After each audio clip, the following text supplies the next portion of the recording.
was a group of intellectuals, farmers, incredibly well educated. Here was a group and there was the taxes they were facing, right? The Tea tax, the Stamp Act. I mean, think about that relative to what we do. I would bet you today that the government today interferes more in your lives, more in your businesses than the King of England did in the lives of Jefferson and Washington. These were men of wealth that they could have lived successful lives, so-called successful lives without this revolution, and yet they put their lives, their property, their honor at stake to fight for their freedom. They were self-interested because they understood the value of freedom. They understood the point John just made of the pride of owning your own life, making the most out of your own life. And we have lost that sense. So we're far worse off today than I think the colonists were under England. And this is started here. We might dispute, but I think that, I'm sure that's true. But I also want to put this administration in perspective. I mean, as much as Obama is horrific, as much as the proposal, this is just one more increment on a long, long path. And I like to go back to Bush, and I know everybody goes after Bush these days. I was going after Bush a long time, going back at least in 2001 and 2. Think about Sarbanes-Oxley, the most expensive regulatory regime placed on American businesses since the 60s, at least, probably since the Great Depression. Think about the drug benefits bill, the largest entitlement, the largest new entitlements since the Johnson administration. And this was passed with a Republican House and a Republican Senate and a Republican President, and Sarbanes-Oxley passed the Senate 97-0.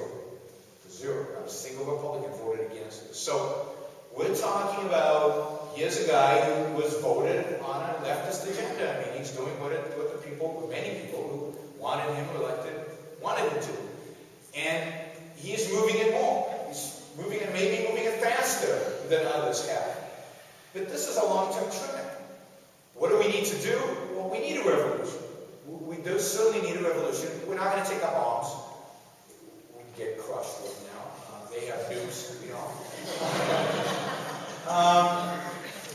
we need an intellectual revolution. We need, I think, what Ayn Rand Institute is doing. We need what we talked about in the talk today. We need to advocate for the right ideas in the right way. We need to be passionate about those ideas.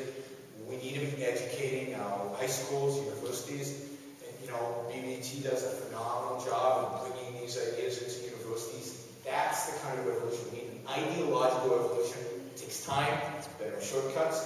But that's the kind of revolution we need. Maybe to reinforce that a little bit, one thing that clearly happened and led to this, the left took over the universities in America. They tried to get into the university, you find that.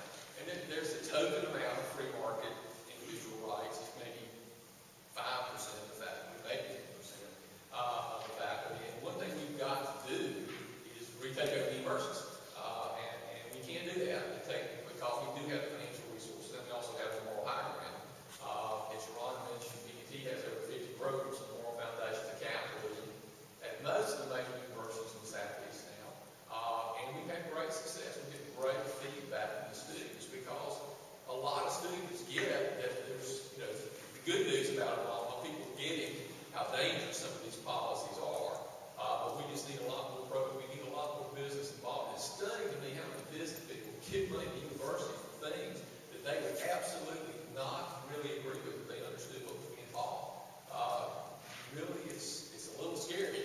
Let's talk particularly liberal arts areas of university today. So the revolution, I think, first has got to be an intellectual one, and we need to really take back over these universities. And I think we do. One of the things they tell businesses, you want to have an impact, stop giving to your alma mater. And if you give to your alma mater, put strings to it. Put strings attached, only give it to programs that support their values. So many business leaders in the United States give money to programs that denounce them.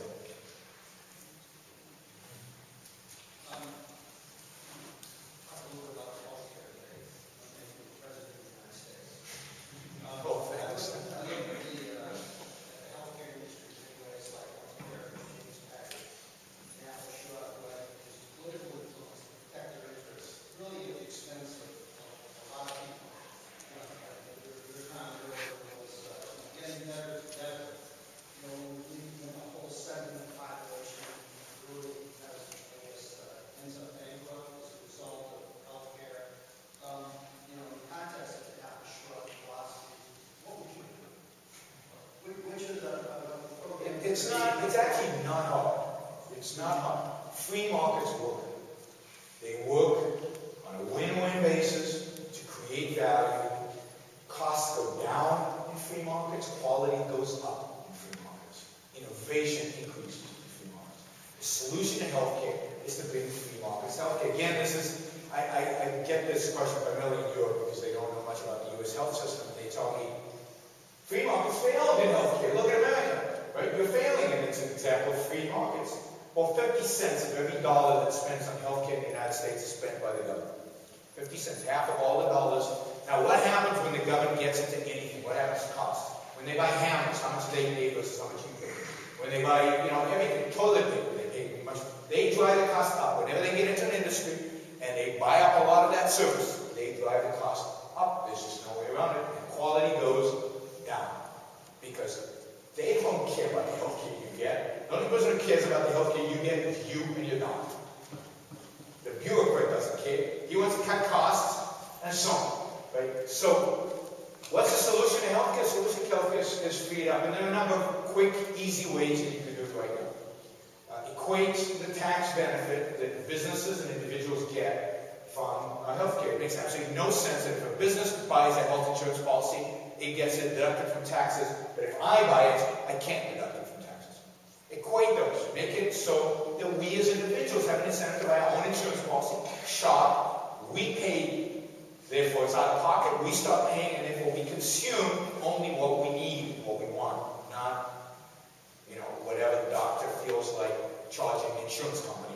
And then, we overconsume because we don't care. We're not paying for it. That's one. Second, do away with all the mandates on insurance policies. If you look at the insurance industry, the healthcare insurance industry in the United States, it is a disaster. And it's a disaster because it's overregulated. Every aspect of the business is regulated. So my wife and I are not going to have any more kids. But if we buy a health insurance policy in California, it has to cover pregnancy. We don't want the pregnancy coverage. We'll give that up to get a cheaper policy. Can't give it up because the state bureaucrats have decided we have to have. Every policy has that. And it's the same with psychiatric and 1,000 other things that are in it. Do away with that and make it so that you can buy health insurance in any state in the union. You don't have to just buy it in your state. And you get real competition in insurance, which will do what? Drive down costs and increase quality, which is what competition does across the board. Then what you have to do is start eliminating, phasing out. You can't do this all at once. It could take a decade, it could take longer. But you have to start phasing out Medicare and Medicaid. You have to stop making healthcare something that we expect the government to provide for us after we're age 65. And they're going to pay for if they're going to pay, let me tell you, if they're going to pay for your healthcare, they're going to have a say in what kind of healthcare you're going to get. There's no way around this. One day, rationing is going to come to American healthcare as long as we have Medicare.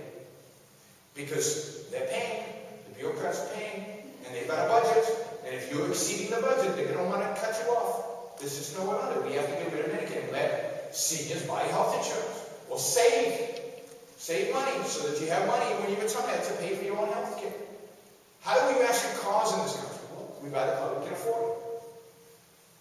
We'll buy the health care we can afford. Not everybody's going to afford the same health care, just like not everybody can afford the same clothes or the same automobiles or the same food.